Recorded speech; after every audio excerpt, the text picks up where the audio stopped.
অষ্টম শ্রেণীর নিবন্ধনের জন্য যশোর শিক্ষা বোর্ডে পৌঁছেছিলাম। অষ্টম শ্রেণীর যে বিশেষ শিক্ষার্থীদের বয়স ২২ বছর পর্যন্ত বিজ্ঞপ্তিতে আছে এবং সাধারণ শিক্ষার্থীদের বয়স ১৭ বছর পর্যন্ত।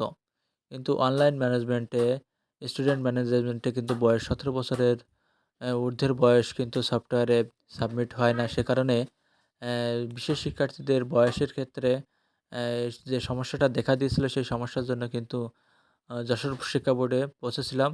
তো আপনারা যারা যশোর শিক্ষা বোর্ডে যাবেন, তারা কোন শাখায় যেতে হবে এই সকল সমস্যার সমাধানের জন্য তো আমি একটু আপনাদেরকে দেখাবো।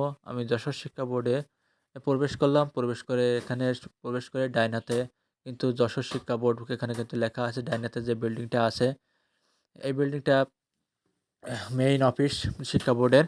আর এই পাশে বাম পাশে কিন্তু আ বড় একটা বিল্ডিং আছে, ৭ তলা ৮ তলা মতো বিল্ডিং আছে। এটা হচ্ছে বাম সাইডের এই বিল্ডিংয়ে কিন্তু পোস্ট অফিস এবং সোনালী ব্যাংক আছে এবং এই সাইডের বিল্ডিং এই পাশের এই সাইডের বিল্ডিংয়ে কিন্তু আপনার নিবন্ধন সংক্রান্ত শাখা রয়েছে। এখানে আমরা এখন প্রবেশ করতে যাচ্ছি নিবন্ধন শাখায়। তো এখানে নিচতলায় এখান থেকে আমরা লিফটে উঠলাম। লিফটে ওঠার পরে এখান থেকে আমরা ৬ তলায় চলে গেলাম। ৬ তলায় উঠতেছি। এখন আমরা ৬ তলায় এখানে ৬ তলায় আছে মাধ্যমিক বিদ্যালয়ের নিবন্ধন শাখা গুলো কিন্তু এখানেই আছে। নিবন্ধন শাখায় এখানে যেহেতু নিবন্ধন সংক্রান্ত সমস্যা, এই সমস্যার জন্য নিবন্ধন শাখায় যিনি আছেন সেই স্যারের সাথে আমরা কিন্তু যোগাযোগ করব। বিশেষ শিক্ষার্থীদের নিবন্ধনের ক্ষেত্রে যে কাগজপত্রগুলো আপনাকে সাথে নিতে হবে, উম প্রতিষ্ঠান প্রদানের ফরওয়ার্ডিং নিতে হবে। তারপরে বিশেষ শিক্ষার্থীদের যে প্রতিবন্ধীর যে পরিচয়পত্র আছে, সেই পরিচয়পত্র সাথে নিতে হবে। জন্ম নিবন্ধনের ফটোকপি সাথে নিবেন। তারপরে পিতামাতার আইডি কার্ডের ফটোকপি সাথে নিবেন। তার অনলাইন স্টুডেন্ট লিস্টের ফটোকপি সাথে নিবেন।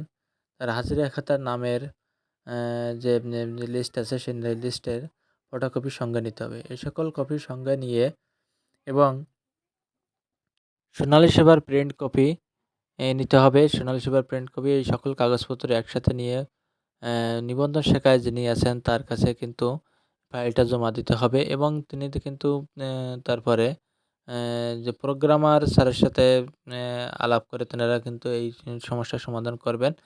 তো এই আপনারা যারা নিবন্ধন শাখায় যে সকল সমস্যাগুলো আছে, নিবন্ধন সংক্রান্ত যে সকল সমস্যাগুলো আছে, তো আপনারা যশোর শিক্ষা বোর্ডে এসে এই নিবন্ধন শাখায় এসে কিন্তু আপনারা নিবন্ধনের সমস্যার সমাধান করতে পারবেন।